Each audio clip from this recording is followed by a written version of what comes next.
오순절 성령 강림 사건 이후에 성령으로 충만해졌던 사도들은 어디서든지 담대하게 예수 그리스도를 선포했습니다. 예수님이 하나님의 아들이시라는 것, 곧 예수님이 하나님이시라는 사실을 선포했고, 또 예수 안에 죽은 자들의 부활이 있다는 그 진리를 담대히 선포했습니다.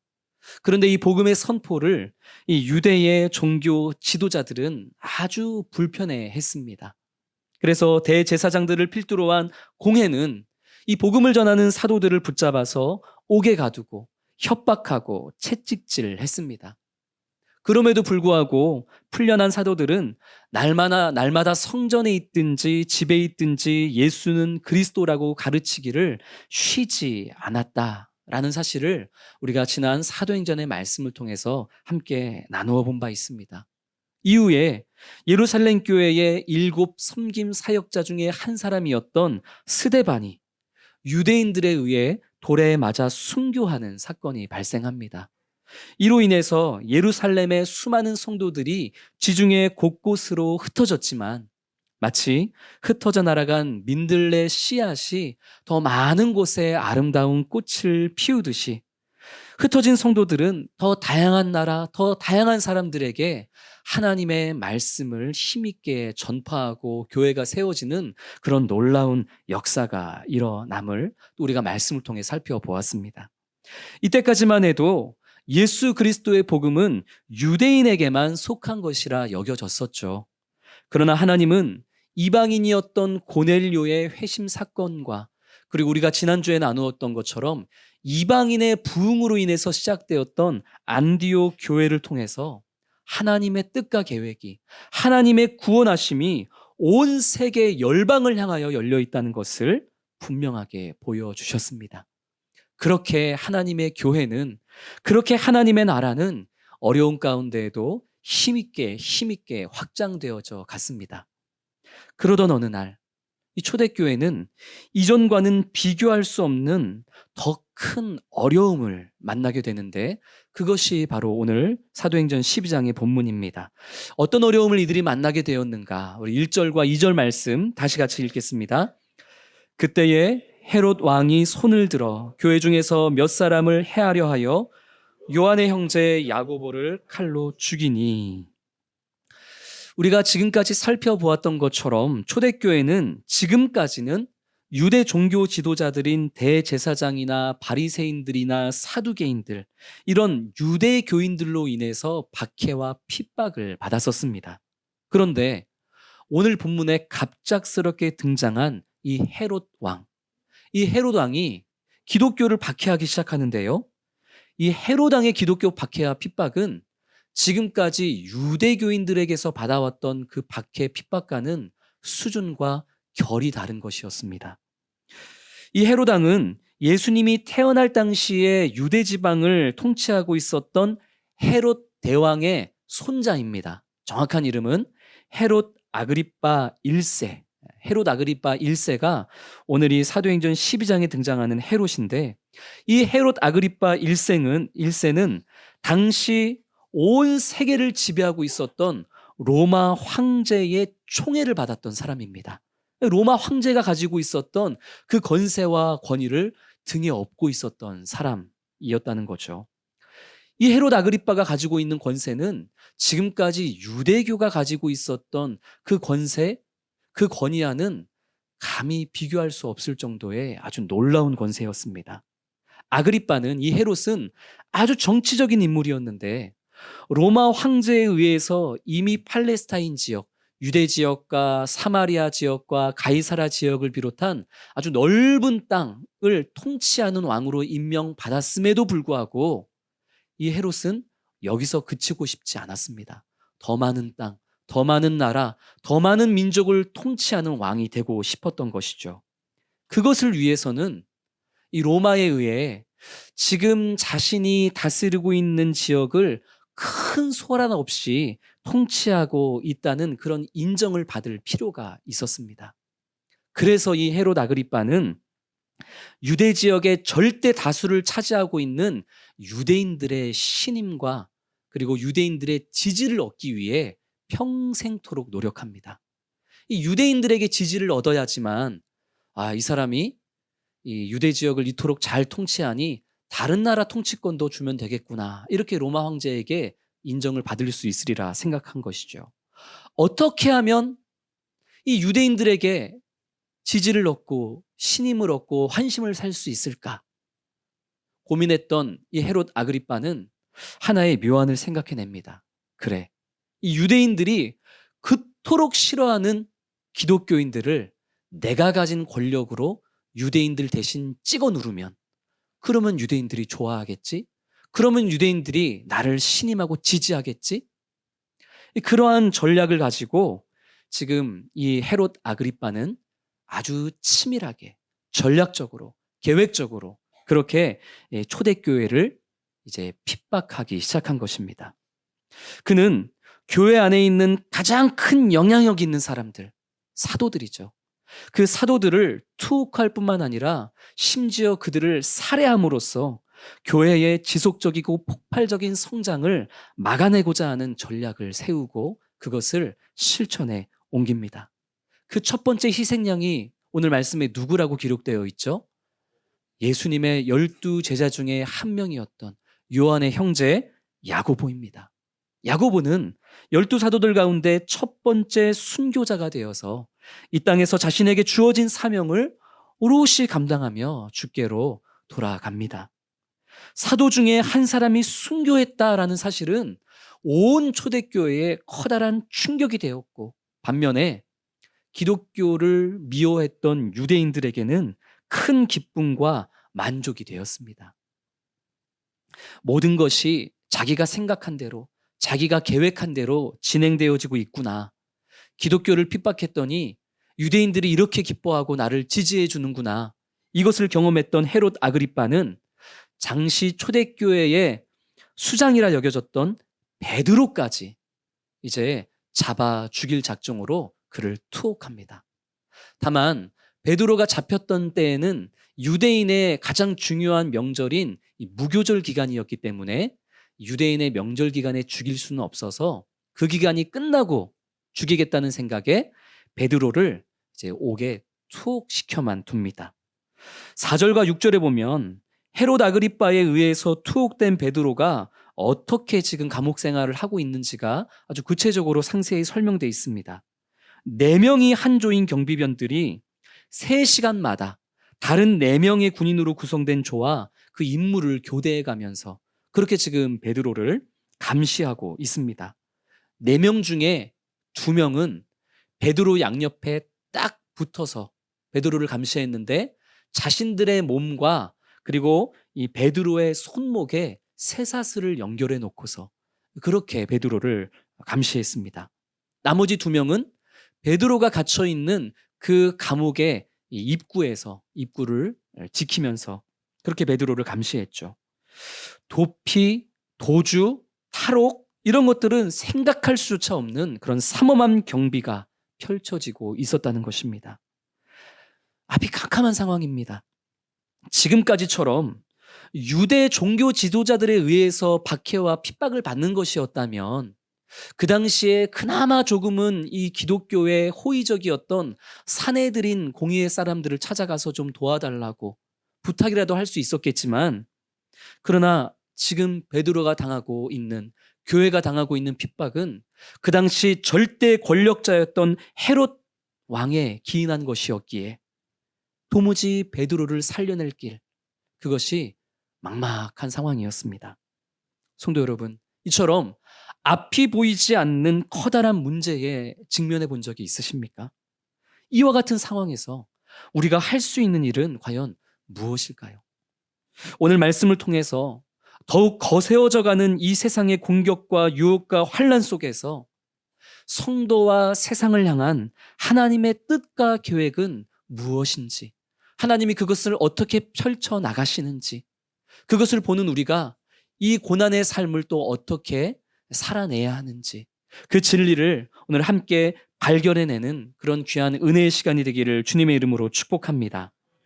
우리 첫 번째로는 베드로를 치시는 하나님이라는 이 소제목으로 오늘 본문의 말씀을 한번 나눠보고자 합니다. 우리 설교 노트 첫째에 베드로를 치시는 하나님이라고 적어보겠습니다. 무교절이 끝나기 하루 전입니다. 이 말은 무슨 말이냐면 이제 내일 아침이 밝아오면 헤롯 아그리빠는 유대인들 앞에 베드로를 끌어낼 것이고 사도 야고보에게 했던 것처럼 베드로를 처형하겠다는 날이 이제 반나절 남았다는 뜻입니다. 오늘 본문 6절은 이 처형 전날 밤 베드로가 어떤 모습을 하면서 그 하루를 보내고 있는지를 보여줍니다. 우리 12장 6절 말씀 같이 읽겠습니다. 헤롯이 잡아내려고 하는 그 전날 밤에 베드로가 두 군인 틈에서 두 쇠사슬에 매여 누워 자는데 하숫꾼들이 문 밖에서 옥을 지키더니, 지금 베드로가 뭐 하고 있죠? 누워 자고 있습니다. 내일이면 베드로가 처형당해 죽는다는 사실을 온 교회가 알고 온 유대가 알고 베드로 자신도 알고 있을 터인데 지금 잠을 자고 있다는 것이죠. 이게 가능한 일일까요? 죽음을 두려워하는 자에게 죽음을 앞두고 잠이 든다는 것은 결코 있을 수 없는 일입니다.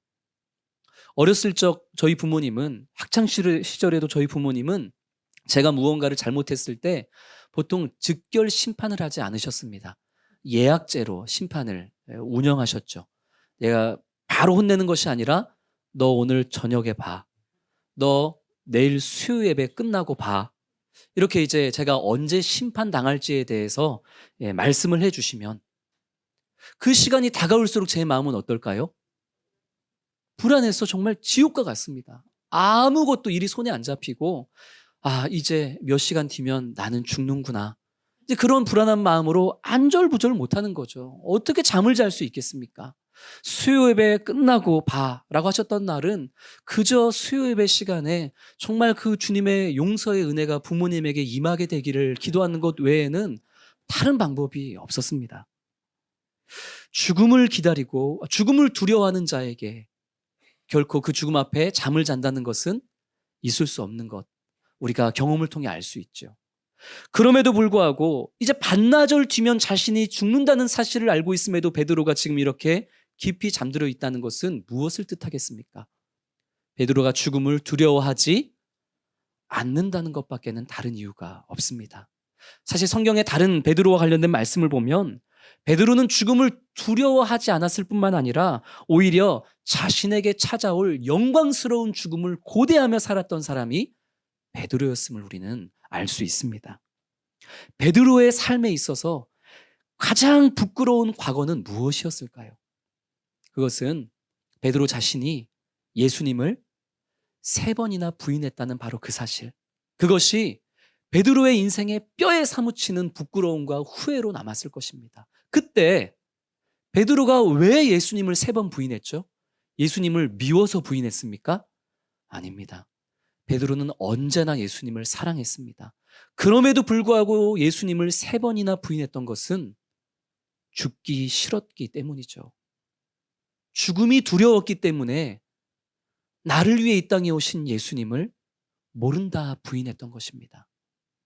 그 이후에 부활하신 예수님을 만나고 성령으로 충만해진 베드로는 만약에 다시 한번 그런 기회가 나에게 찾아온다면 그때는 죽지 않으려고 예수님을 부인했던 과거의 내 모습이 아니라 얼마든지 주님의 영광을 위해서 기꺼이 내 생명을 내놓는 그런 영광스러운 죽음을 감당하는 순교자가 되겠노라는 간절함이 있었을 것입니다. 저는 어렸을 적 동네 형들에게 들었던 말 중에 하나가 너 죽고 싶어 환장했구나, 이런 덕담을 동네 형들에게 참 많이 들었습니다. 근데 지금 베드로야말로 영광스러운 죽음, 하나님의 나라를 위한 죽음을 맞이하고 싶어서 아주 환장한 삶을 살아가고 있던 인물, 그게 바로 베드로였던 것입니다. 사랑하는 성도 여러분, 모든 사람은 다 죽기 마련이죠. 하루하루 산다라는 것은 하루하루 죽음에 가까이 다가가는 것이기에 하루하루 죽는다라는 말과 매한가지일 것입니다. 그렇다면 우리는 하루하루 잘 죽는 삶을 살아가야 하지 않겠습니까? 나 하나 살겠다고 나를 위해 생명을 내어주신 주님을 부인하는 그런 부끄러운 삶이 아니라 나 하나 살겠다고 내 주변 사람들에게 상처 주는 그런 부끄러운 삶이 아니라 오늘 하루도 하나님의 영광 위에서 내 욕심과 욕망을 잘 죽이며 살았다고 고백할 수 있는 그런 하루를 살아야 되지 않겠습니까? 오늘 하루도 주님께서 내게 맡겨주신 우리 자녀, 주님께서 내게 맡겨주신 내 주변에 있는 사람들에게 하나님의 살아계심을 보여주기 위해서 이 하루도 내 자존심 잘 죽이고 살았다라고 고백하며 하루하루 죽는 훈련으로 그렇게 이 하루하루를 채워가는 우리의 삶이 되어야 하지 않겠습니까?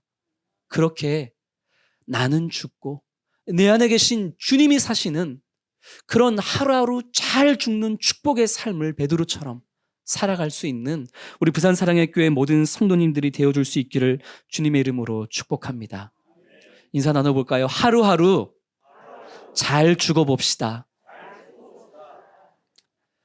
살기 위해 그릇된 모습으로 발버둥 치는 자가 아니라 주님은 사시고 그 십자가 앞에 나의 그릇된 것들은 다 죽어지기 위해서 죽기 위해 주 앞에 발버둥 치는 그런 삶을 살아가는 성도님 되기를 소망합니다. 죽음을 두려워하지 않았던 베드로였기에 그는 죽음 앞에서도 깊이 잠들 수 있었습니다.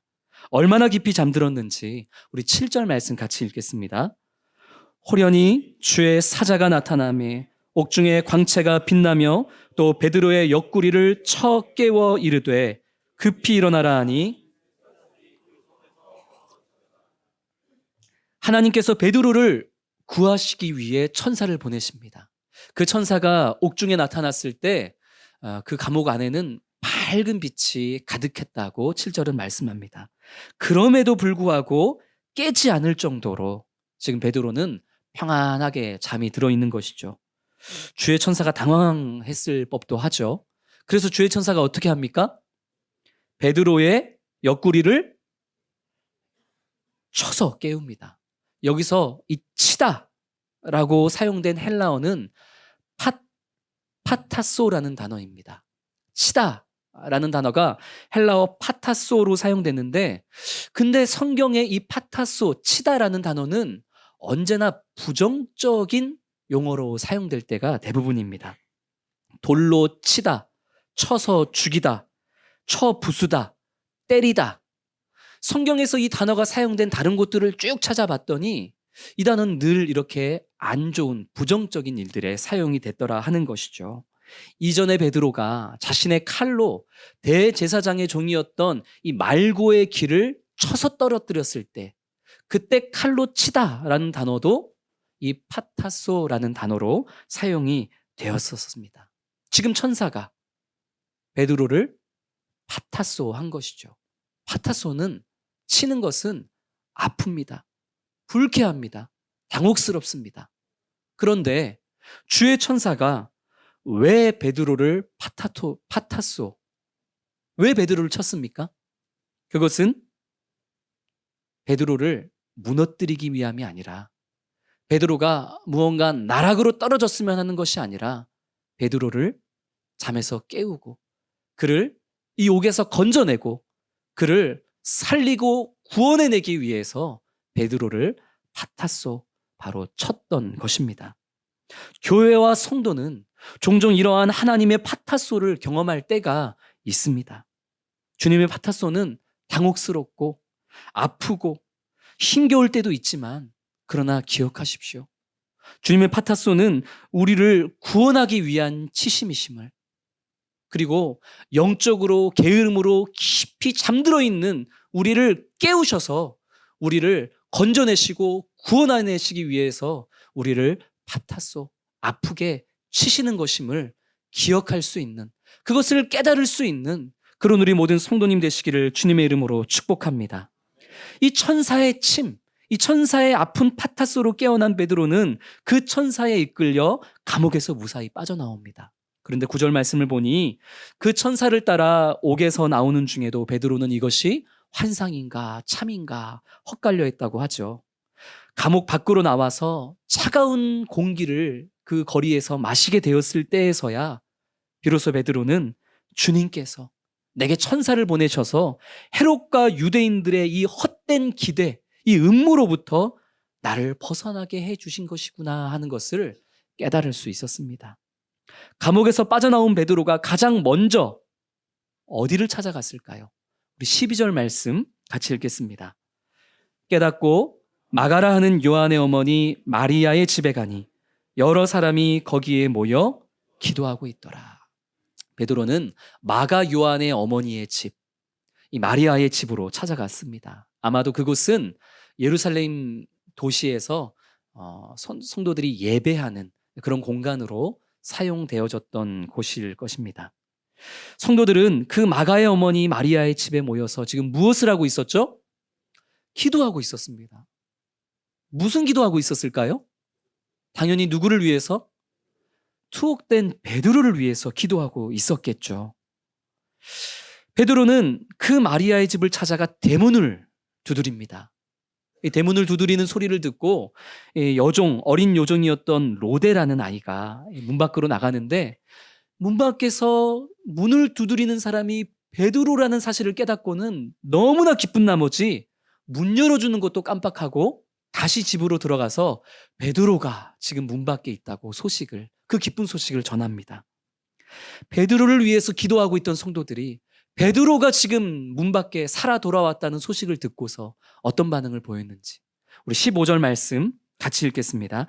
그들이 말하되 내가 미쳤다 하나 여자아이는 힘써 말하되 참말이라 하니 그들이 말하되 그러면 그의 천사라 하니라.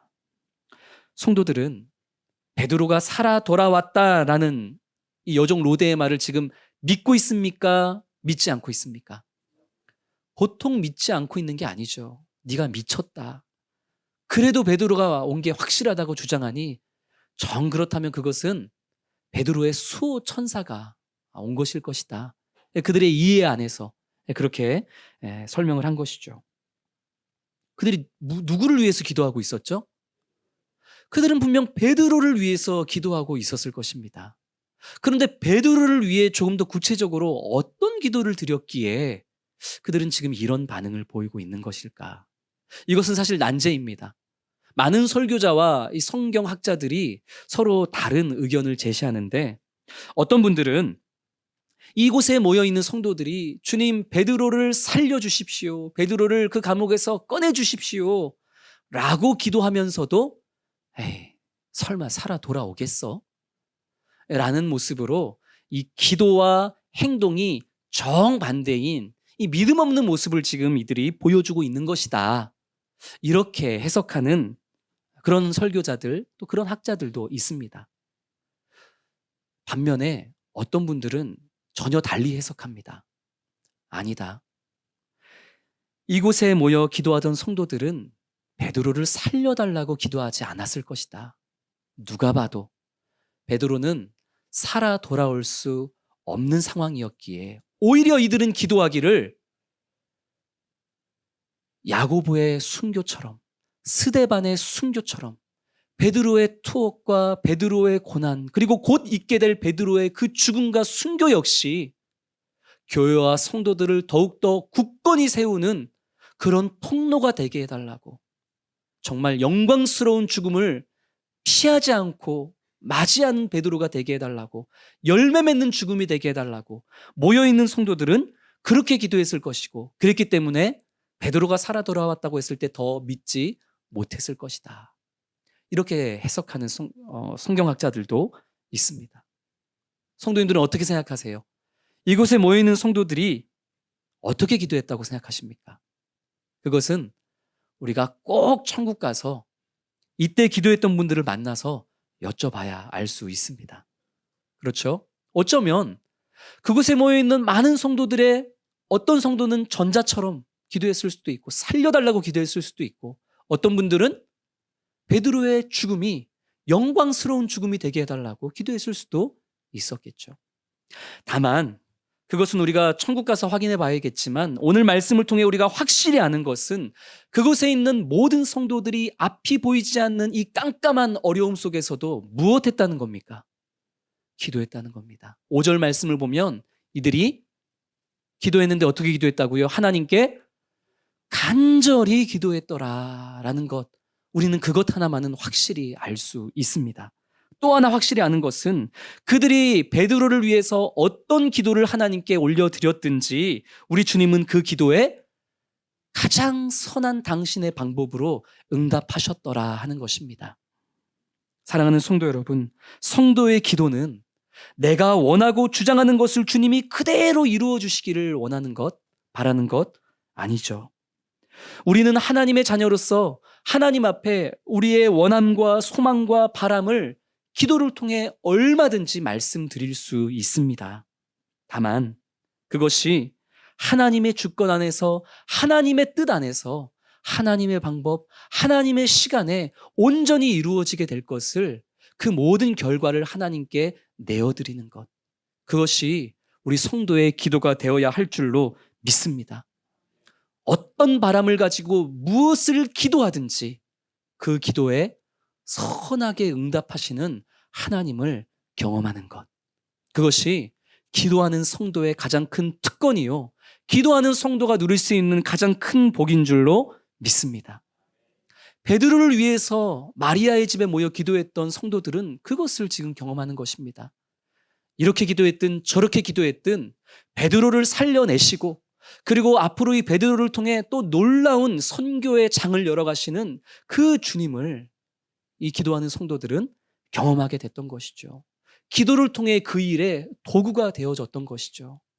그래서 이들은 이 헤로당의 핍박이라는 거대한 문제와 시험 앞에서도 오히려 역사하시는 하나님의 위로와 소망을 얻을 수가 있었습니다. 이러한 놀라운 경험을 함께 누리는 우리 부산사랑의 교회가 되기를 주님의 이름으로 축복합니다. 오늘 본문의 말씀을 쭉 살펴보았더니 이 주의 천사가 베드로만 쳤던 게 아닙니다. 오늘 말씀을 보니 주의 천사가 또 한 사람을 치는데요. 누구를 쳤을까요? 맞습니다. 헤롯 아그리빠를 칩니다. 우리 설교 노트 둘째에 아그리빠를 치시는 하나님, 헤롯을 치시는 하나님, 우리 이렇게 한번 기록해 보겠습니다.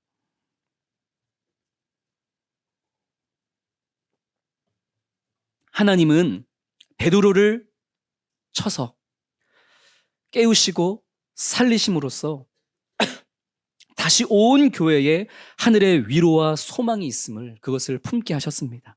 반대로 이 다음 날 감옥에서는 큰 소동이 일어납니다. 19절 말씀을 보면 베드로를 찾다가 찾지 못했던 헤롯은 경비병들에게 책임을 물어서 그들을 사형시킵니다.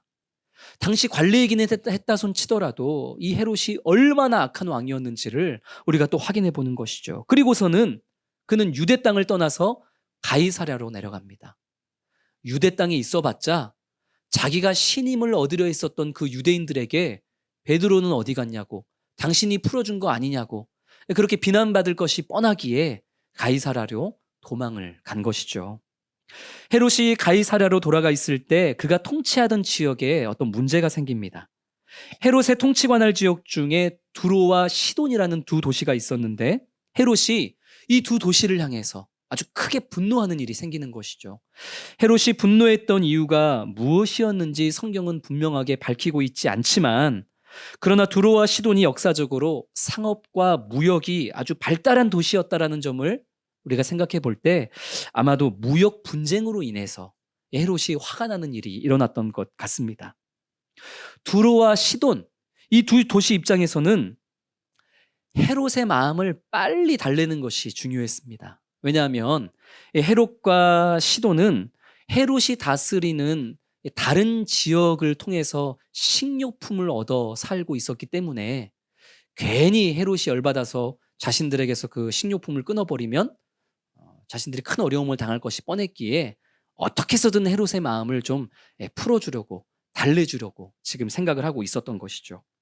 유대 역사가인 요세푸스의 기록에 의하면 로마 황제의 원정 개선을 기념하기 위한 축제일이 가이사랴에서 열렸는데, 이때에 이 두로와 시돈 백성들이 헤롯의 마음을 좀 달래기 위해서 가이사랴로 몰려들었다라는 기록이 있습니다. 헤롯 아그리빠 1세는 이 화려한 왕복을 입고서 이제 백성들 앞에 올라가서 연설을 하는데 그 연설을 들었던 백성들이 큰 군중들이 소리를 지릅니다. 야, 이 연설, 이 소리는 결코 사람의 소리가 아니라 하나님의 소리다. 신의 소리다. 그렇게 지금 헤롯 아그리빠를 칭송했던 것이죠. 그들 가운데에는 헤롯의 마음을 사고자 하는 두로와 시돈 사람들이 많았을 것입니다.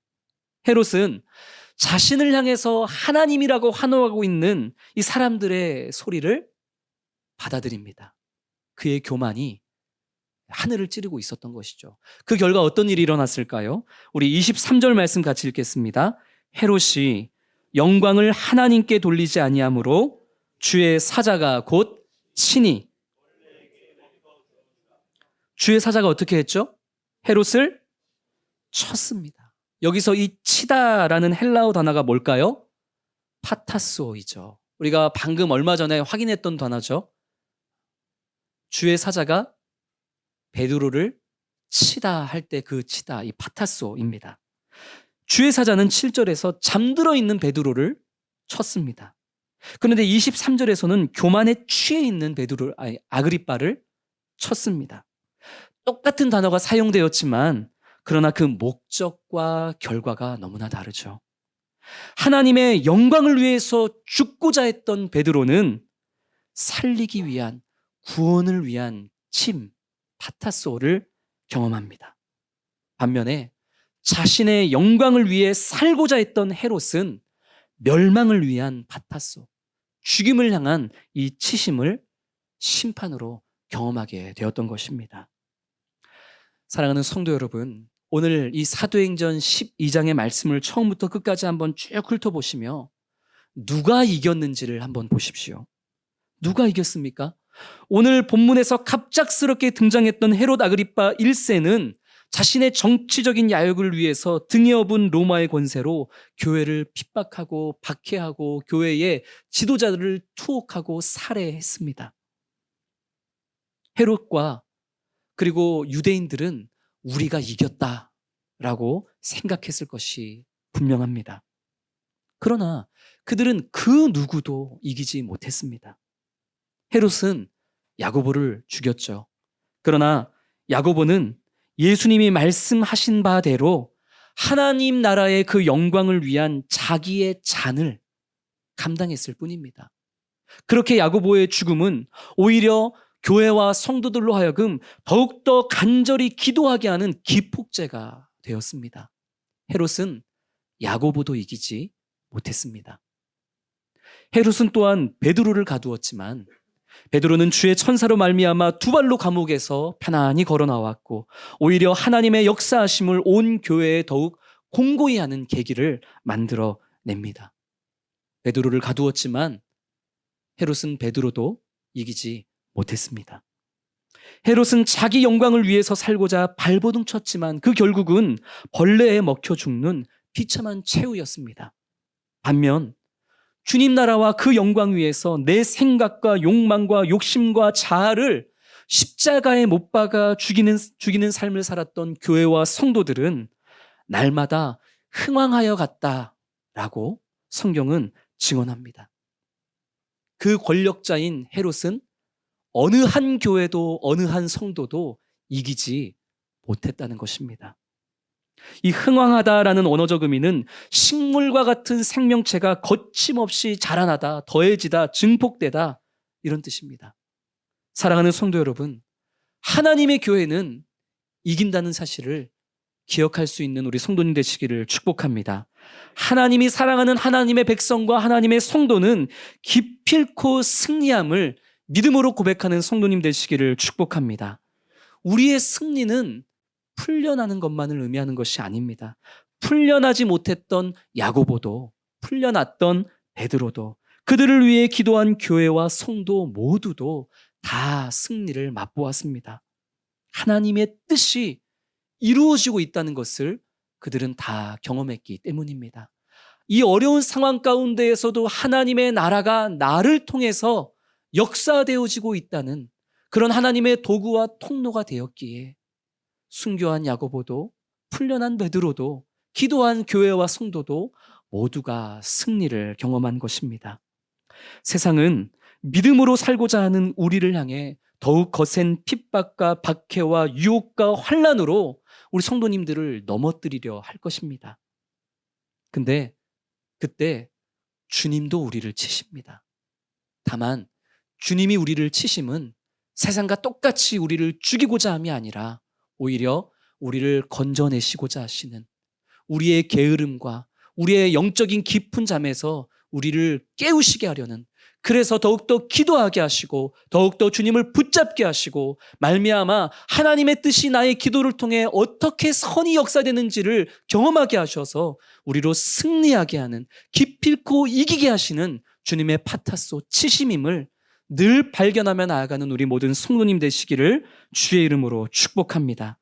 그렇게 이 한 주도 헤롯처럼 나 살고자 헛된 발버둥을 치는 것이 아니라 하나님은, 예수 그리스도는 사시고 그분을 위해 나의 헛된 자아, 욕망, 게으름, 이 모든 것들은 다 십자가 앞에 죽어지게 되는 그런 잘 죽는 훈련으로 또 이 한 주를 살아가는 승리하는 성도님 되시기를 주의 이름으로 축복합니다. 우리 주신 말씀을 또 우리 함께 찬양으로 고백한 우리의 다짐을 우리 다시 한번 마음에 새기며 기도하기를 원합니다. 헤롯 왕의 핍박과 박해와 같이 이 세상의 커다란 시험과 유혹이 우리를 향해 물밀듯 몰려올 때가 있습니다.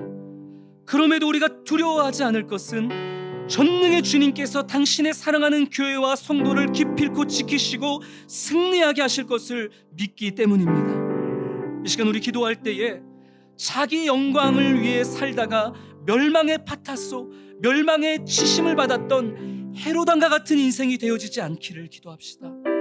나 혼자 살겠노라는 그 죽음에 대한, 삶에 대한 두려움 때문에 비겁함으로 주님을 모른다 부인했었던 베드로의 과거와 같은 모습으로 사라지지 아니하는 우리가 되기를 우리 함께 기도하기를 원합니다.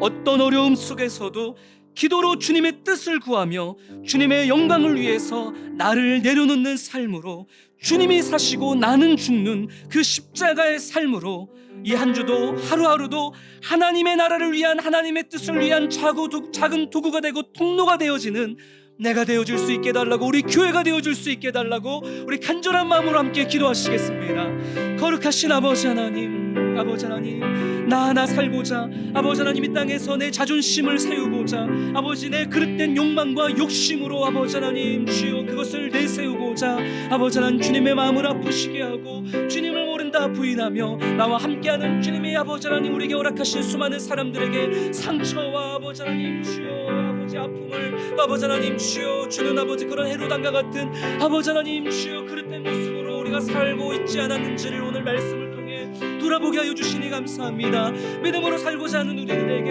헤롯 왕과 같은 아버지 하나님 주여 감당할 수 없을 듯한 그런 아버지 하나님 주여 파도와 같은 산과 같은 바위와 같은 아버지 하나님 주여 시험과 환난이 우리를 찾아올 때가 있지만 아버지 하나님 그럴 때에 어찌하든지 세상의 방법으로 살고자 발버둥치다 아버지 하나님 주여 주님의 그 멸망의 치심을 아버지 경험하는 자가 되어지지 아니하게 하여 주옵시고 아버지 하나님 주여 기도할 수 있도록 아버지 하나님 깨어 주님께 나아갈 수 있도록 우리를 파타수 하시는 그런 아버지 살리기 위해서 아버지 우리를 고난의 길에 아버지 하나님 주여 인도하시는 그 주님의 뜻과 계획에 아버지 하나님 온전히 주님께 아버지 나아가는 모든 성도를 되어줄 수 있도록 우리 주 아버지 하나님 역사하시고 주님의 능력을 인도하여 주시옵소서.